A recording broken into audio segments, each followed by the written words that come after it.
बर्जिनी की बेटी लोरा अपने दोस्तों द्वारा बनाए गए वीडियो के कारण मानसिक तनाव में है। यह स्थिति न केवल उसके लिए मुश्किल भरी है, बल्कि उसके और दोस्तों के बीच का संबंध भी तनावपूर्ण हो जाता है। ऐसे हालात में वह अपनी मां के काम से भी नाखुश है, जिससे वह अक्सर अपने दोस्तों के साथ लड़ाई कर बैठती है। इस प्रकार उसकी आत्मसम्मान और सामाजिक संबंध दोनों ही प्रभावित होते हैं। इस बीच बर्जिनी जब एक ग्राहक द्वारा कम पैसे दिए जाने पर गुस्से में आ जाती है, तो वह उसे वहां से भगा देती है। यह व्यवहार उसके मानसिक तनाव और दबाव को दर्शाता है, जिससे वह खुद को असहाय महसूस करती है। इसके बाद अपनी निराशा को निकालने के लिए वह अपने खेत में जाकर सब कुछ तोड़ने लगती है, जो उसकी आंतरिक ज्वाला और असंतोष को प्रदर्शित करता है। एक और गंभीर घटना तब घटित होती है जब बर्जिनी के खेत में एक दुर्घटना होती है, जिससे वह बेहोश हो जाती है। जब वह होश में आती है, तो वह टिड्डों को देखकर अजीब महसूस करती है, जो उसके जीवन में आ रहे बदलावों का प्रतीक है। टिड्डों की उपस्थिति दरअसल उसकी मेहनत और उसके प्रयासों पर सवाल उठाती है। बर्जिनी ने देखा कि घास की परस की मात्रा दोगुनी हो गई है, जिससे वह आश्चर्यचकित रह जाती है। यह उसके संघर्षों का परिणाम है, जो उसकी मेहनत को दर्शाता है। यह एक सकारात्मक मोड़ है, जिससे न केवल उसकी आत्मा को बल मिलता है, बल्कि यह भी दिखाता है कि कठिनाइयों का सामना करने में उसने खुद को सिद्ध किया है। बर्जिनी अब पुराने ग्राहकों के पास वापस जाती है और उन्हें घास की पर्स बेचती है। उसकी इस मेहनत का फल उसे अच्छा लाभ दिलाता है, जो उसकी आर्थिक स्थिति में सुधार को दर्शाता है।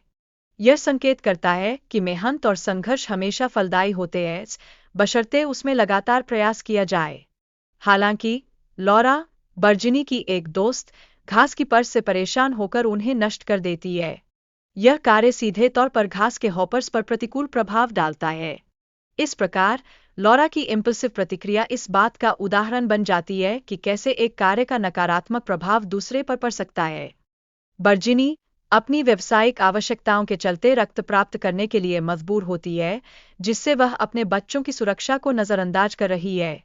यह दर्शाता है कि कभी-कभी जीवन के दबाव हमें ऐसे निर्णय लेने पर मजबूर कर देते हैं, जो हमारे प्रियजनों के लिए हानिकारक हो सकते हैं।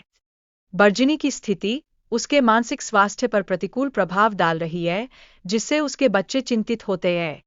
यह स्थिति हमें यह सोचने पर मजबूर करती है कि एक व्यस्त और संघर्षरत जीवन का बच्चों पर क्या प्रभाव पड़ता है।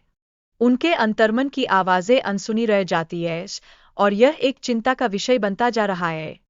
लॉरा अपनी मां की परेशानियों को समझने का प्रयास कर रही है, लेकिन उसे अपने घर में मां नहीं मिलती है। यह संकेत देता है कि पारिवारिक समर्थन का अभाव और संघर्षरत माहौल किस प्रकार व्यक्तिगत संबंधों को प्रभावित करता है।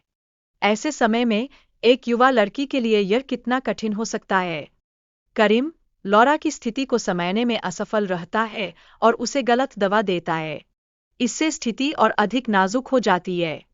यह दर्शाता है कि कभी-कभी बाहरी सहायता भी खुद को समझने में असमर्थता का दूसरा पहलू बन जाती है।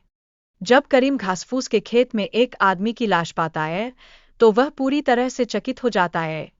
यह घटना तनाव को और बढ़ा देती है और पूरे माहौल में आतंक फैला देती है।